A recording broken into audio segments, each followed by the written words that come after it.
अगली खबर देखें। बंगाल में मई जून में चरम पर हो सकती है कोरोना की दूसरी लहर। विशेषज्ञों को चुनाव के बाद बंगाल में कोरोना विस्फोट का डर।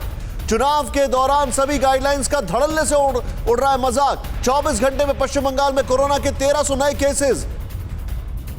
बंगाल में 30 से 40 दिनों में कोरोना केस में 4 गुना वृद्धि हुई है।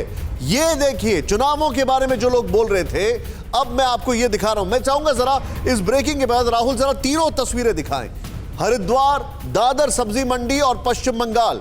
हरिद्वार, दादर सब्जी मंडी और पश्चिम बंगाल, यह है कोरोना के बाद देश का हाल। अब आप क्या कहेंगे इस पर? सोचिए आप। हरिद्वार, दादर सब्जी मंडी और पश्चिम बंगाल, ये सब आपके सामने। जरा आइए, जरा तुरंत यहां पर बिग बॉल दिखाएं और उसके बाद मैं पुष्पेश सर के पास इससे एक मैक्रो व्यू लेना चाहूंगा। सावधान, बंगाल में कोरोना विस्फोट का काउंटडाउन शुरू हो रहा है। यहां पर ये देखें, एक्सपर्ट्स को आशंका है कि बंगाल में जल्द ही कोरोना की दूसरी लहर आ सकती है जो बेहद गंभीर होगी। नेक्स्ट, एक्सपर्ट्स ने हाल के दिनों में बड़े कोरोना केस के लिए आम लोगों की लापरवाही को जिम्मेदार बताया है। बड़ी संख्या में लोग राजनीतिक रैलियां और बैठकों में बिना मास्क के शामिल हो रहे हैं। पश्चिम बंगाल में पिछले 30 से 40 दिनों में कोरोना के नए केस में 4 गुना से ज्यादा वृद्धि देखी जा रही है। यहां पर एक बड़े अस्पताल के डॉक्टर साहब हैं, उन्होंने ये एनालिसिस करके दिया है। मैं चाहूंगा राहुल सिर्फ वो दोनों ब्रेकिंग के साथ सीधे आए पुष्पेश सर के पास। सर, क्या कहेंगे सर, ये अज्ञानता मोक्ष है और यहां पर चुनाव ही मोक्ष है? मुझे लगता है ये 3 चीजें बिल्कुल स्पष्ट हैं।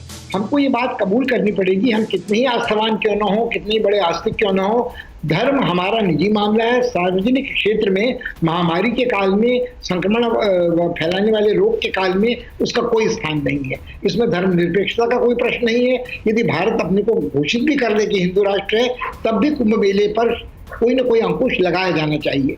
इसी तरह मुझे लगता है, जो आपने चुनाव की बात की, आज हम कह रहे हैं विस्फोट की संभावना बंगाल में है, क्योंकि बंगाल में चुनाव अनेक चरणों में हो रहे हैं और सबसे पहले शुरू हो गए थे। क्या ये संकट असम में नहीं है? क्या ये संकट तमिलनाडु में नहीं है? क्या ये संकट पुडुचेरी और केरल में नहीं है? तो मुझे लगता है कि ये सारे संकट राजनीतिक दोहरे मानदंडों के चुनाव को लेकर जो हर राजनीतिक दल के हैं, और जो मुझे लगता है कहीं ना कहीं चुनाव आयोग को पहली बार इस तरह की चुनौती का सामना करना पड़ रहा है कि यदि चुनाव की घोषणा होने के बाद इस तरह का कोई संकट होता है, कोई आपातकाल होता, कोई प्राकृतिक आपदा होती, तो क्या चुनाव निर्विघ्न हो रहे होते? इसका कोई प्रावधान हो या ना हो, मगर मेरे ख्याल में आपातकाल में जो निर्णय लेने की क्षमता होती है वो भी होनी चाहिए कि जहां तक चुनाव हो गए, बाकी शायद स्थगित किए जा सकते हैं। मगर इसके लिए कोई तैयार नहीं होगा राजनीतिक दल, न सत्तारूढ़ दल न विपक्ष। और मुझे लगता है जो तीसरी बात आपने कही थी, कहीं ना कहीं जो आपने दादर का दृश्य दिखाया वो दिल्ली की सब्जी मंडी का भी दृश्य हो सकता है। मगर जो मुझे मूर्खता सबसे बड़ी लगती है, जो बिल्कुल, जो डॉक्टर मिश्रा कह रहे थे, जो बिल्कुल अनिवार्य चीजें नहीं है उनको छोड़कर उन पर रोक लगनी चाहिए। क्यों सरकार ये निर्णय नहीं लेती कि एक पूरा वर्ष जो है छात्रों को उसका मुआवजा जीरो सेमेस्टर होना चाहिए? छात्र स्कूल खुलेंगे ही नहीं, कहीं नहीं खुलेंगे, न निजी न व्यक्तिगत न सरकारी। तो ये मुझे लगता है, और एक जो ये वो एक्ट है संक्रामक रोगों का और एपिडेमियोलॉजी महामारी से लड़ने वाला, उसमें जब यदि केंद्रीय विभाग आयकर के छापे मार सकते हैं, तो वो अनुशासन संघीय व्यवस्था में क्यों नहीं हो सकता है? बिल्कुल ठीक कह रहे हैं आप सर, मैं एग्री करता हूं आपकी बात से, बिल्कुल ठीक कह रहे हैं पुष्प। फिक्र आपकी, सोमवार से शुक्रवार रात 9 बजे सिर्फ TV9 भारतवर्ष पर।